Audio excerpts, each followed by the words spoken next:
This standard is about solving quadratic equations. We're going to learn how to solve quadratic equations by factoring, by taking the square root of each side, by completing the square, and by using the quadratic formula. So first let's try factoring. So here I have an equation, x squared plus 7x equals negative 10. We can't solve this equation the same as we used to because we have this x squared in it, which is going to make it hard to get x by itself. So we're going to have to start using some tricks. So let's see how we can use factoring to make this work. In order to use factoring, I'm going to have all of the terms on one side and a 0 on the other side.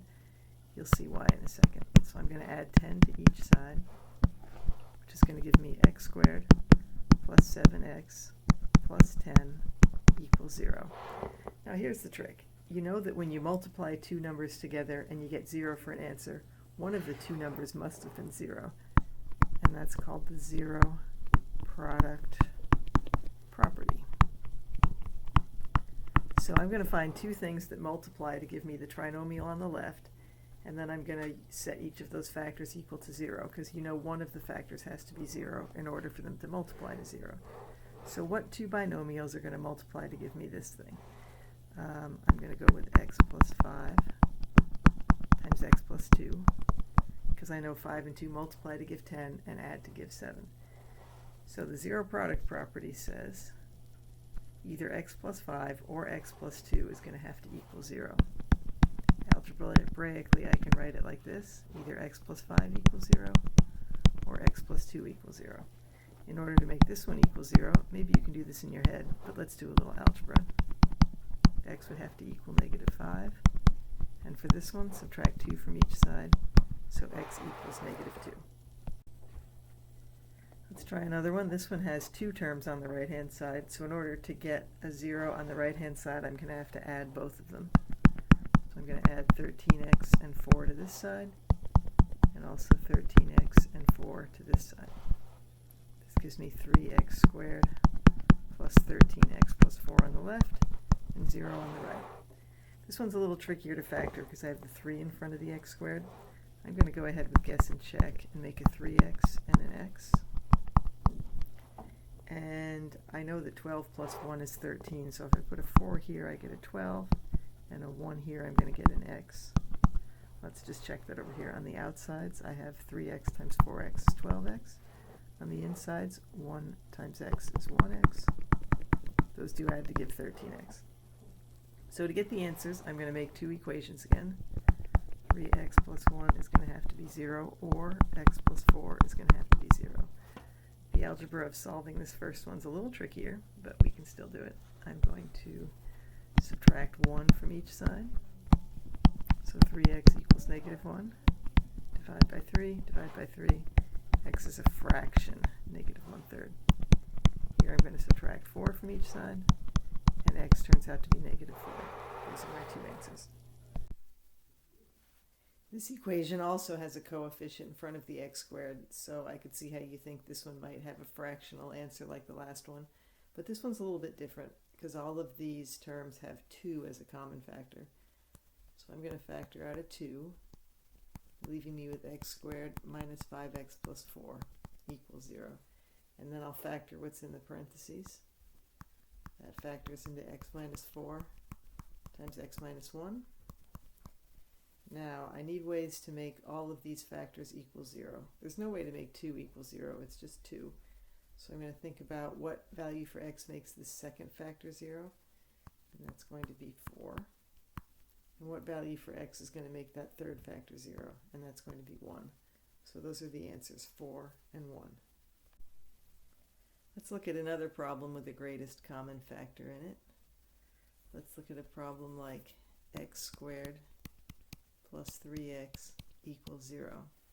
This might be a little confusing to factor at first because we've gotten so used to factoring trinomials, and you're wondering what number at the end you're going to find two numbers that multiply to. But actually, this one has a common factor. They both have an x in it. So I can write the common factor x, and then I'm going to write down what's left when you factor it out, which is x plus 3. So what's going to make this first factor x 0? It's kind of confusing, but it's actually just 0, right? If x is 0, then that first factor is 0. And the next one, what value for x makes x plus 3 0? That's going to be negative 3. So your two answers are 0 and negative 3. This one has an x squared term and it has a number at the end, but it has no number in the middle. And if you look at this one carefully, you see that this is actually a difference of the squares. This first term is 2x squared, so I can write it as 2x and 2x, because those multiply to give 4x squared. And the last term, 9, that's 3 times 3, so I can put a 3 there and a 3 there, and then a plus and a minus. So, difference of the squares. And then I will figure out what value for x makes each of these factors 0. So 2x plus 3 needs to equal 0, and 2x minus 3 equals 0. I'm going to get a fraction again. So I'm going to subtract 3 from each side here. 2x equals negative 3, divide by 2. So my first answer is negative 3 halves. Here I'm going to add 3 to each side. So I get 2x equals 3, divide by 2, divide by 2. X equals positive 3 halves. Those are the two answers. X equals negative 3 halves and x equals positive 3 halves.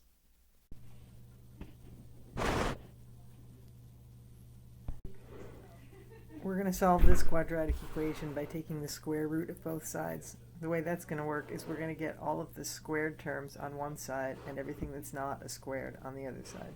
So I'm going to start by adding 25 to each side. So on the left I have just an x squared, and on the other side I have a 25. So if I take the square root of each side, the square root of x squared is just x, because they cancel each other out, and the square root of 25 is 5. But don't forget that negative 5 times negative 5 is also 25, so there's two square roots, a positive one and a negative one. And we're going to write that with this symbol here, plus or minus. So the answer is plus or minus 5. Sometimes we have to do a little bit more arithmetic to get the x squared by itself. So let's look at this example. So 4x squared plus 2 equals 18. First I'm going to subtract the 2 from each side, leaving me with 4x squared equals 16. So to get rid of the 4, I'll divide each side by 4. So we know x squared equals 4. To get x by itself, I'll take the square root of each side, giving me x on the left and plus or minus 2 on the right. So x equals plus or minus 2. In this one, the x squared term is actually an x plus 1 squared term, but everything that's squared is all by itself on one side, so that means I can still go ahead and take the square root of each side. And the square root of x plus 1 squared, so the square root and the squared cancel each other out, and I'm just left with x plus 1 on that side. On this side, I don't know the square root of 17, so I'm just going to leave it as rad 17, but I have to put plus or minus to show that I know there's two possible answers. So to get x by itself, I'm going to have to subtract 1 from each side, so that leaves me with x over here. And to be clear that the 1 is not underneath the rad, people usually put the minus 1 first, and then plus or minus rad 17. If you put it the other way, plus or minus rad 17 minus 1, it's kind of hard to tell. Maybe you meant that rad to go a little further. It's sort of confusing. So it doesn't usually go that way. You usually put the rad at the last. So let's try another one. Now there's even more stuff inside the parentheses, but same deal. I'm just going to take the square root of each side.